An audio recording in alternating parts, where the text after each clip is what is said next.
ามาเบิ่งปราสาทหินพิมายอีกจักรอบหนึงก็แล้วกันเพราะว่าผมบ่ค่อยมีโอกาสได้แวะเท่าใดผ่านดูอยู่หั้งบ่ค่อยมีโอกาสได้แวะเนาะก็เลยเก็บภาพบรรยากาศที่อยู่ทางในปราสาทหินพิมายนี่มาเบิ่งในภาพมุมมองของผมเนื่องจากว่าหลายท่านก็คงสิอาจสิบ่เคยได้เข้าไปเห็นแต่หลายท่านก็เข้าไปเห็นนั่นล่ะแต่ว่าถ้าหาก เข้าไปแล้วนะครับช่วงที่ผมให้เบิ่งภาพอยู่เนี่ยมันคือช่วงจังหวะที่ท่านเข้าไปหรือไม่อันนี้ก็ลองเบิ่งนะครับเพื่อเป็นการติดตามผมเบิ่งแล้วเป็นมรดกอันล้ำค่าของพี่น้องชาวไทยชาวโลกนะครับแล้วก็โดยมองยิ่งกับพี่น้องชาวนครราชสีมาชาวอำเภอพิมายแล้วก็พี่น้องอำเภอใกล้เคียงนะครับเป็นภาพที่ผมเข้าไปเบิ่งแล้วก็ก็แปลก เนาะผู้เฒ่าโบราณนี่หรือว่าคนโบราณคนแต่ก่อนนี่เพิ่นก็สามารถที่สร้างในรูปลักษณะจั่งซี้ได้เพิ่นต้องใช้คนจักคนเพิ่นยังต้องใช้ลักษณะนี้คิดบ่ออก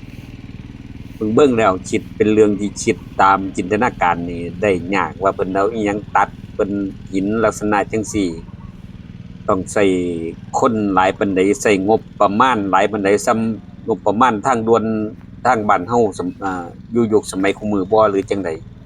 นะครับเป็นเรื่องที่อัศจรรย์คือกัน เนี่ยนะครับอันนี้เป็นบันไดบันไดที่สร้างขึ้นใหม่แล้วนี่บันไดใหม่ครับเพราะว่ามันเป็นบันไดเอายิ่งเข้าไปทางในยิ่งมีความสวยงามยิ่งมีความเป็นตะงึดตะง้อหลายขึ้นไปเรื่อยๆผมเบิ่งแล้วนะครับ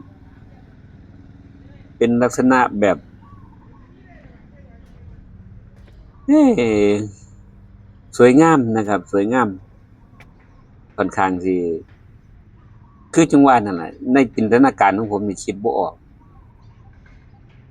ว่าเพิ่นเอาหินลักษณะใดคันมีเครื่องไม้เครื่องมือจังสมัยคุมื้อก็บ่ได้ว่ากันเนาะก็คงสิบ่ได้ว่ากันอันนี้ก็มีต้นสำสาเป็นร่มเป็นเงาหลายเดะครับต้นสำสาเป็น10กว่าต้นมีต้นคำขาสำสาแหน่ต้นสะแบงแหน่แล้วก็ต้นไม้โบราณอยู่คู่กันน่ะนะครับก็ในสิ่งที่โบราณสถานก็ถือว่าเป็นมรดกของโลกอืมที่ผู้รุ่นผู้เฒ่าผู้แก่เพิ่นสร้างไว้ให้รุ่นลูกรุ่นหลานได้เบิ่งได้เห็นเนี่ยจั่งซี้นะครับสวยงามก็ลองไปเบิ่งนะครับพี่น้องเจตนาไปเบิ่งเอาใช้เวลาเบิ่งจักหน่อยใช้เวลาเบิ่งจัก2ชั่วโมงย่างเบิ่งเลาะๆนะครับถ้าพี่น้องอยู่แถบใกล้ๆจังก็บ่ไกลดอกนะครับไปกลับได้จังพวกเฮาอยู่ร้อยเอ็ดสารคามสุรินทร์จังซี้ ก็แล่นไปก็บ่ไกลถือว่าบ่ไกลเท่าใดไปกลับได้ก็ใช้เวลาเที่ยวเบิ่งเอาเหยียดๆมื้อไปแวะเบิ่งลักษณะไปนั่งจินตนาการเบิ่งมันมีร่มไม้มีนั่นเย็นๆหลายอยู่เดะอยู่ในหั้น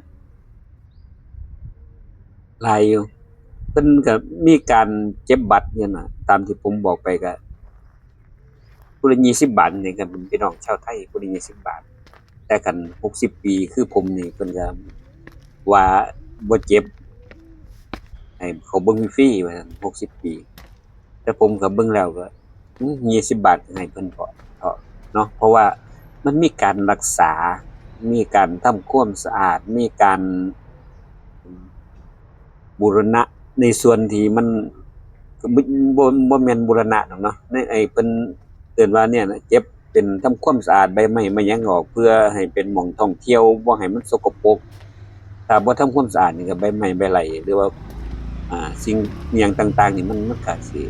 เฮ็ดให้สกปรกได้ก็เลยสิบ่สวยงามอันนี้ก็ยังคงความสวยงามอยู่ถึงว่ามันสิเก่าแก่ก็ยังคงความสะอาดไว้การเดินทางพี่น้องไปเที่ยวก็คงสิพี่น้องภาคอีสานบ้านเฮาก็ไปแวะๆเบิ่งนะครับถ้าท่านมาในเส้นถนนมิตรภาพก็แวะเข้ามาคราวเดียวก็ถึงแล้วถ้ามาทางขอนแก่นมาทางอุดรหนองคายทางเส้นถ้าพี่น้องมาทางอุบลเนาะก็ลองแวะๆเข้าเบิ่งถือว่า อยู่ทางผ่านเขาไปแวะไปพักสิลงกรุงเทพก็ไปแวะไปพักหั้นนะครับพี่น้องอยู่อุบลก็แวะพักหั้นจักคืนเทิงคืนหรือจัก2-3ชั่วโมง